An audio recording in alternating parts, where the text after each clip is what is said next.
The sophomore out of Long Beach, California, but Benjamin is having a superlative afternoon on the offense, which is threatening the score again with Whipple. Misdirection handoff to Miller, and he is brought down for a loss.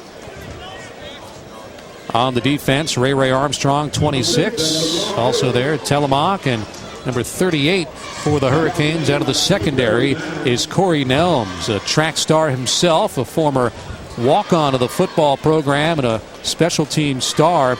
Last year, 7 tackles on the special teams out of Neptune, New Jersey, is Corey Nelms, given an opportunity by Randy Shannon to compete for a spot in that secondary.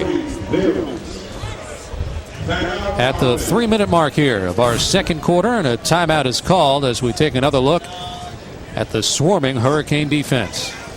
This has always been a style of defense with any Randy Shannon coached football team. They want to get guys to the football, swarm the ball carrier, bring him down with at least 2 or 3 guys on every play. Meanwhile, Casey, we talk about the offensive line losing some starters from a year ago. Of course, Jason Fox, who had an unfortunate injury during Pro Day yesterday down in Coral Gables, but Fox, a stalwart throughout his career at left tackle. A.J. Trump and Matt Pipo also started the entire season on the offensive line. Orlando Franklin, as he did in the bowl game last year, spelling Fox at left tackle. Franklin is out today with back spasms, but he's really the anchor of the offensive line as he'll return as a senior, one of only 2 on this program. Brandon Washington comes back as a sophomore, penciled in at this point at left guard, as Tyler Horn is at center. Harlan Gunn, one of the strongest on this team, as the offensive coordinator Mark Whipple looks on. Gunn, the starter potentially at right guard, and Ben Jones is mentioned maybe at right tackle, but some work for Jeff Stoutland and Mark Whipple to do as Aldarius Johnson brings this one in. Another strong pass thrown by Whipple for the touchdown, but that offensive line has got to come together quick, KC. Despite the talents at wide receiver, running back, those skill positions, doesn't mean anything without the protection up front. No, it all starts up front with that offensive line, and Jeff Stoutland's done a great job in the last couple of years patching together what has been a sustainable offensive line. This year is a little bit different. He returns 2 great players on that left side with Joel Figueroa and Orlando Franklin. Has got a new center with Tyler Horn, which I think he's got a good chance of being a really great center in there. He's a very smart player, very flexible in his hips, runs very well, has great hands. I think he's going to be a really good player, solid player at center. Where it kind of drops off a little bit is with Washington and Ben Jones on the right side. Here you see Whipple, the lefty, lays it out perfectly. Darius Johnson's there to haul it in.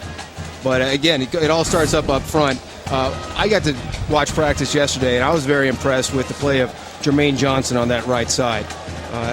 Young man, a redshirt freshman, 6'6", 320, can move. He's got great hands, and he's matched up every day with Alan Bailey. Alan Bailey being the strongest player on the field, most athletic big man on the field, and Jermaine Johnson, just being a redshirt freshman with no experience, is able to compete with probably the best defensive player on the field already at a young age. I expect great things from him as well. 38-32 our score in favor of the offense. That one underthrown as LaRon Byrd tried to come back to the football. But you got to look at Spencer Whipple, who fired that touchdown pass to LaRon Byrd. Whipple, 6 feet 2 inches, 210 pounds, is the junior, who has previously attended school at both UMass and walked on at the University of Pittsburgh for Dave Wanstad, basically following his father, Mark Whipple, when he was coaching on the sideline for the Pittsburgh Steelers. Whipple, no shortage of knowledge and understanding, certainly, of his father's playbook, has that advantage moving forward. Running play up the middle and a short gain on the offense. Mike James was impressive in that first quarter, running between the tackles.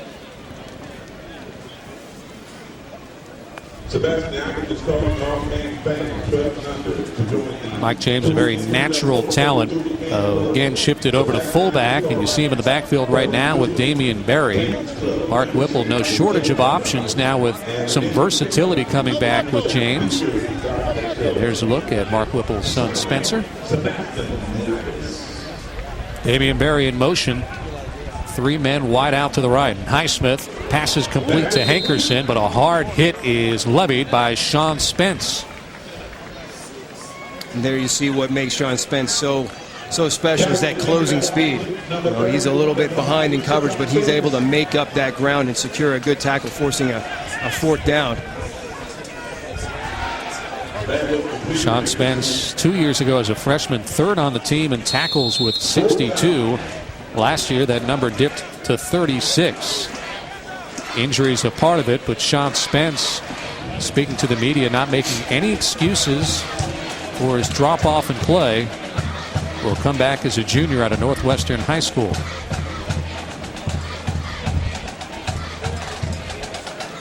Hurricanes should be set at the outside linebacker spots with Spence and McCarthy. Again, the question mark is right there in the middle after the departure of Daryl Sharpton.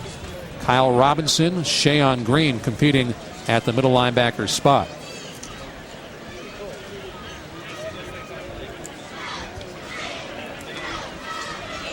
One thing is for sure, the front 7 will be a strength by mere fact that the defensive line has to be considered one of the strongest in the nation heading into the fall 2010. And one of the biggest reasons why is one of the biggest guys on this team, both in terms of stature and ability, number 57, Alan Bailey. Alan Bailey's makes everybody excited about this Miami Hurricane defense.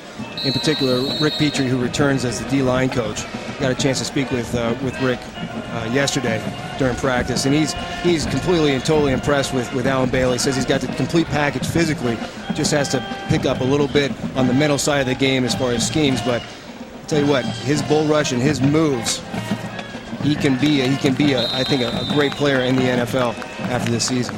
Well, you heard Ted Hendricks talk about Alan Bailey. You heard Warren Sapp talk about Alan Bailey. So he's already caught their eye. And I think Hurricane fans just feeling fortunate that Alan has decided to return for his senior year. You always have that fear and trepidation that a guy might leave early. Of course, Bailey is that talented. So he'll come back and continue to develop. And I think it's more of a natural position for him to be on the outside. I think inside he maybe get beat up a little bit. There's more chance for a double team. For him to be on the outside, I think he's going to have a bigger impact on the play this season. And they like him on the edge. He's got great pass rush moves. He's got a good rip move. He's got a great swim move, good hands, and then he's just got that brute strength that everybody talks about. A little bit of trickery as Travis Benjamin throws back to Morris, and Morris, who has the ability to run, shows off some of his moves as he dives across the 25-yard line. More with Allison Williams and a recent graduate of the University of Miami, Javaris James. Recent graduate, and he's being very bashful here, but he's going to talk to us for a little bit as he gets ready for the draft coming up next month. You participated in Pro Day yesterday. How did things go? Everything went real good. We had a lot of scouts out there, so it gave us an opportunity to showcase our skills. You know, being that we had a rich history like University of Miami, so we had to go out there and represent and put on. So that's what we did. Everybody out there had a good performance. Everybody happy with it, and we're gonna see what comes in April.